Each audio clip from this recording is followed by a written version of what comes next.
il y a un problème sur le terrain. C'est vrai que, vous savez, la démocratie à la base appelle beaucoup d'humilité et parfois donc de reniement de soi et de générosité, je veux dire, pas l'argent donné, mais une sorte de disponibilité à aller vers les autres, à s'humilier un peu. Vous savez, certains sont élus et pensent déjà enfin, à partir du moment qu'on a parlé de la liste majoritaire, ils pensent déjà que c'est déjà gagné. C'est pas toujours gagné, parce qu'il y a une élection. C'est clair que, et donc l'article 89 déjà le dit, c'est déjà un scrutin uninominal au vote, c'est un scrutin secret. Et quand le scrutin est secret, l'électeur n'est pas obligé. Quand le scrutin est direct, il n'est pas secret à main levée, bon, il peut être contraint moralement. Mais ce n'est pas un plébiscite. Ce n'est pas pour vote, ce n'est pas pour acquiescement, ce n'est pas pour oui et non. C'est pour que l'électeur choisisse. Et pour que quand l'électeur doit choisir, c'est de sa propre conscience. Donc, ce problème de liste majoritaire, c'est au premier tour. Après ça, donc, les candidats doivent en tenir compte.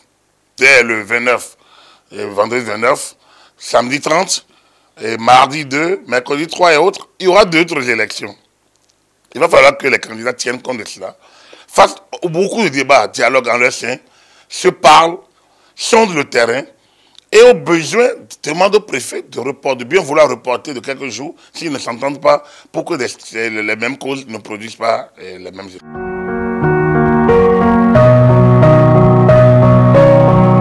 C'est des situations que le législateur a prévues.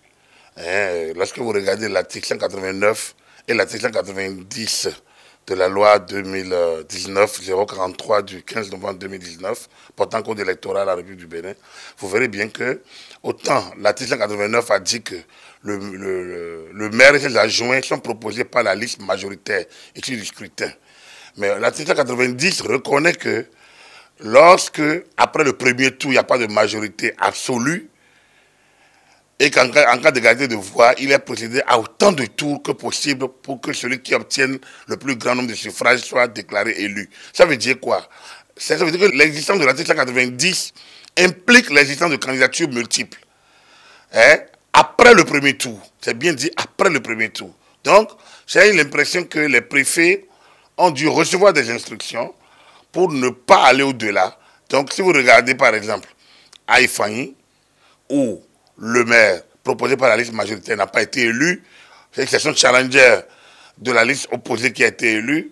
Quand vous regardez Adjara, quand vous regardez Zobodomé, quand vous regardez Materi, vous regardez Parakou, c'est des situations analogues qui se sont déroulées et les préfets ont eu les mêmes réactions. Ça veut dire simplement que l'autorité, un peu en droite ligne de ce que le chef d'État a demandé, l'autorité de tutelle tient à ce que le maire soit élu par la liste majoritaire. Or, il se fait que les listes majoritaires n'arrivent pas à emporter. La situation de Parakou est quand même assez illustrative, puisque dans le propre camp du candidat proposé pour la mairie, il s'est soulevé des protestations directes. Ça veut dire que ce camp majoritaire n'a pas pu dégager un consensus. Dans ce cas, il faut nécessairement que de nouvelles candidatures soient suscitées, soit au sein du camp majoritaire, mais ils sont partis, 15 sont partis normalement, donc le préfet a préféré partir sans terminer le processus. C'est des situations que la loi a prévues, puisque de toute façon, les conseils doivent être installés 15 jours après la proclamation des résultats.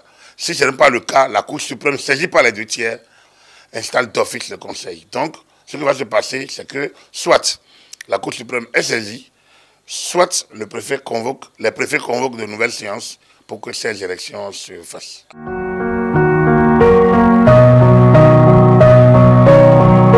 Et c'est peut-être l'occasion aussi pour la FCBE, donc c'est vrai que le CNOP a pu rapidement rapporter sa décision, mais au même moment, est-ce que les candidats proposés, ce qui s'est passé à Parakou est quand même suffisamment illustratif. C'est pas une main extérieure, c'est à l'interne.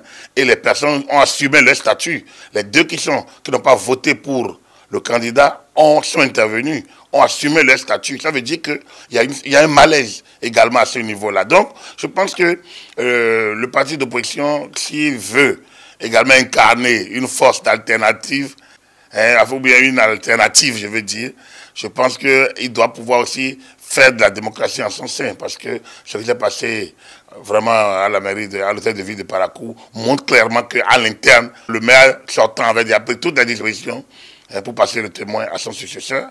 L'ambiance était bon enfant. Et c'est à l'interne que tout ça s'est bloqué. Je pense que les FCBE ont intérêt peut-être à se poser également les bonnes questions. Parce que autant au niveau des partis au pouvoir, on peut sentir des frictions. Parce que là, c'est la gestion du pouvoir, c'est les intérêts, c'est les positionnements. Mais au niveau de l'opposition, s'ils ne peuvent pas s'entendre, ça pose quand même un problème de leur crédibilité à pouvoir assurer la gestion, en tout cas la conquête et l'exercice à nouveau du pouvoir. Je pense que ça, il y a un gros questionnement que les FCBE doivent pouvoir régler.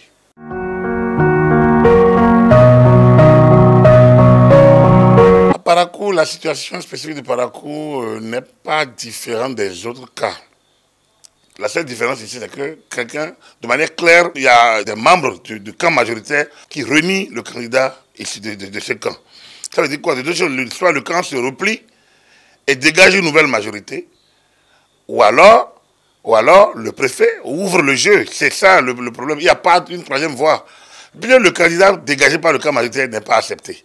Donc, naturellement, soit le camp majoritaire dégage un deuxième candidat et on passe au même processus, ou alors on passe au dispositif de l'article 190. Donc, soit le préfet le fait, soit la Cour suprême sera appelée à le faire si les 2/3 des élus comme municipaux de Parakou demandaient. Mais comme je vous le dis, c'est un peu le cas. Quand vous regardez une ville comme Ifani, il faudrait déjà qu'au niveau de l'UP, qui est majoritaire, ils s'entendent.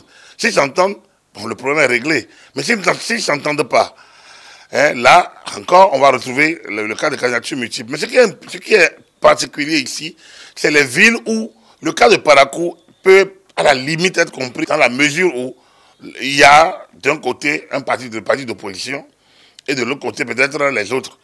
Mais là où les partis en conflit sont des partis de la majorité présidentielle, ça pose quand même un gros problème. Ça pose le problème de la cohérence, ça pose le problème de la discipline. Et la question de savoir, mais comment vous pouvez dire, nous soutenons le chef de l'État et de ne pas vous entendre pour des initiatives à la base. On me dira, c'est la politique. Oui, c'est la politique. Et sur le terrain et au niveau des dynamiques locales, ce n'est pas toujours évident. Le président de la République donne des directives claires et nettes à sa majorité, donc au parti le soutenant, pour que, indubitablement, la liste majoritaire soit soutenue par les minorités de la majorité présidentielle, ce qu'il ne peut pas faire au niveau de l'opposition. À l'opposition, il ne peut pas donner des instructions, mais au moins aux partis qui le soutiennent, il peut bien donner des directives pour que partout l'UP est majoritaire, que l'UP désigne le maire, et partout le BR est majoritaire, le BR désigne. Et là où ils ne sont pas majoritaires, ils puissent entendre et la liste qui a le plus de suffrages désigne le maire. Si, ça peut venir comme ça. Mais si ça n'arrive pas comme ça, il y aura des endroits où les FCBE seront obligés d'être appelés à la rescousse pour créer des majorités. Nous sommes dans un débat triangulaire. Il y a 2 contre 1. Si les deux ne s'entendent pas, le dernier va jouer au troisième larron, en tout cas à l'arbitre, pour décanter la situation. Et donc, ça pose le problème donc, de la légitimité, parce que en fait, lorsque 2 partis ont plus de suffrages, le problème de légitimité ne se pose plus.